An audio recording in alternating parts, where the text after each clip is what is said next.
Eric ലിഡിൽ എന്ന ഒരു മനുഷ്യനെ പറ്റി ഒരുപക്ഷെ താങ്കൾ കേട്ടിട്ടുണ്ടായിരിക്കും.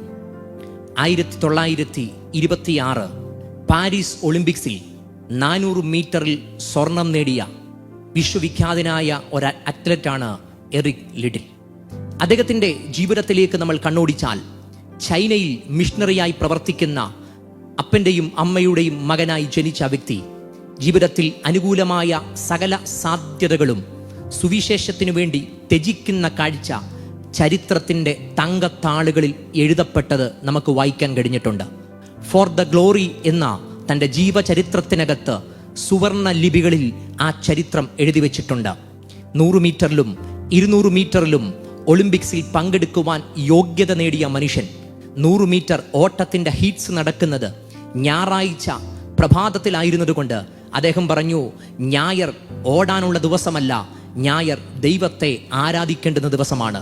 100 മീറ്ററിൽ നിന്ന് അദ്ദേഹം വിഡ്രോ ചെയ്തപ്പോൾ അന്നുള്ള മാധ്യമങ്ങളും അവിടെയുള്ള സകല സമൂഹവും ഭ്രാന്തനെന്നും രാജ്യദ്രോഹിയെന്നും രാജ്യത്തോട് സ്നേഹമില്ലാത്തവരെന്നുമൊക്കെ അദ്ദേഹത്തെ ആക്ഷേപിച്ചുവെങ്കിലും തൻ്റെ വ്യക്തമായ ബോധ്യത്തിൽ ആ മനുഷ്യൻ പറഞ്ഞു, എൻ്റെ ദൈവത്തെ മഹത്വപ്പെടുത്തി അവിടുത്തെ നിയോഗം പൂർത്തീകരിക്കുന്നതാണ് ഒരായുസിൻ്റെ ഏറ്റവും വലിയ വിജയമെന്നുള്ളത്. അദ്ദേഹം ഒട്ടും പരിചിതമല്ലാത്ത 400 മീറ്ററിലോടി അതിൽ തിരഞ്ഞെടുക്കപ്പെട്ടു. ഒളിമ്പിക്സിൽ ആ ഫൈനലിലേക്ക് പ്രവേശിക്കുമ്പോൾ അവിടെ ഓടുന്ന 8 പേരിൽ അവസാനത്തെ ടൈം അദ്ദേഹത്തിൻ്റെതായിരുന്നു. എന്നാൽ രാവിലെ ഓടാൻ പോകുന്ന സമയത്ത് ആരോ ഒരാൾ ഒരു ചെറിയ പേപ്പർ കഷ്ണം അദ്ദേഹത്തിൻ്റെ കൈകളിൽ കൊടുത്തു. ആ പേപ്പർ കഷ്ണത്തിൽ ഇപ്രകാരം എഴുതി വെച്ചു, 1 സാമുവേൽ 2:30, എന്നെ മാനിക്കുന്നവനെ ഞാൻ മാനിക്കും. പ്രതീക്ഷയില്ല, ചാരം പോലെ കിടക്കുന്ന തൻ്റെ പ്രതീക്ഷകൾ അവിടെ നിന്നുകൊണ്ട് അല്പം ഉയരത്തിലേക്ക് തല ഉയർത്തിപ്പിടിച്ച് ആ മനുഷ്യൻ ഓടുവാൻ തുടങ്ങി. നിങ്ങൾക്കറിയുമോ, 47 സെക്കൻഡിൽ 400 മീറ്റർ അദ്ദേഹം ഓടിത്തീർത്തു. അത് ഒരു ഒളിമ്പിക്സ് റെക്കോർഡായിരുന്നു. ഒളിമ്പിക്സ് റെക്കോർഡോടെ പാരീസ് ഒളിമ്പിക്സിൽ അദ്ദേഹം സ്വർണം നേടുവാനിടയായി. എന്നാൽ പ്രശസ്തിയുടെ ഉന്നതിയിൽ നിൽക്കുമ്പോൾ സകലതും വലിച്ചെറിഞ്ഞ് ചൈനയിൽ അദ്ദേഹം മിഷണറിയായി പോയി. പ്രശസ്തിയുടെ ഔന്നത്യത്തെക്കാളും ദൈവിക ഉദ്ദേശത്തിനായിരുന്നു എറിക് ലിഡിൽ പ്രാധാന്യം കൊടുത്തത്. എന്നെ കേൾക്കുന്ന സഹോദരങ്ങളെ, ഒരു ചലഞ്ച് ഞാൻ നിങ്ങളുടെ മുമ്പിൽ ഇടുകയാണ്. ഇതൊരു മഹാമാരിയുടെ സമയമാണ്. ഈ മഹാമാരിയെ ഒരു ദുരന്തമെന്നാണ് ലോകം വിളിക്കുന്നത്. എന്നാൽ ഞാൻ ഇപ്രകാരം പറയാൻ താല്പര്യപ്പെടുന്നു, ഈ COVID-19 ബാധിക്കുന്നതോ അതിനകത്ത് ഇവിടെ ജീവൻ വെടിയുന്നതോ അല്ല ദുരന്തം.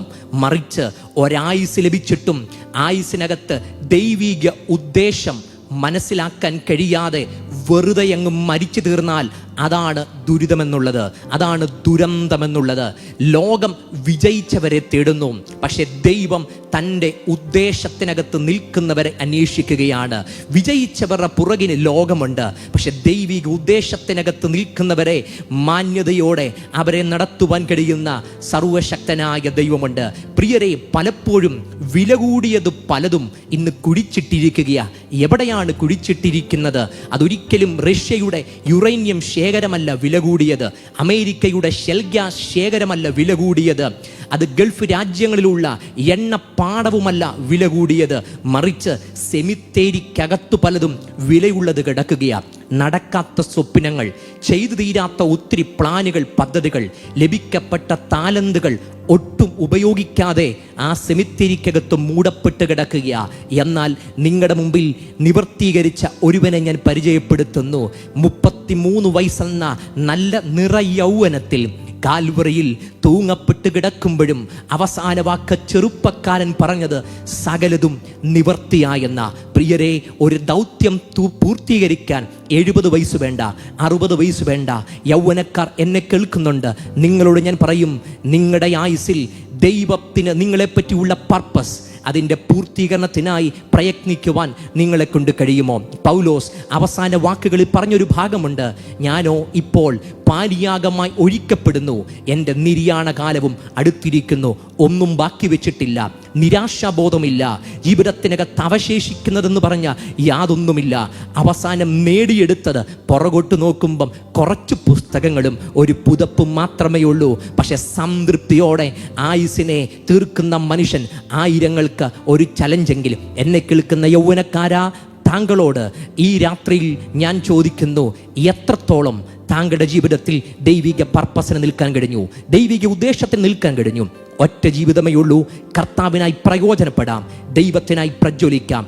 വിജയിക്കുന്നതിനും അപ്പുറം ദൈവിക ഉദ്ദേശത്തിന് വില കൊടുത്ത് ജീവിക്കാൻ സ്വർഗം താങ്കളെ സഹായിക്കട്ടെ.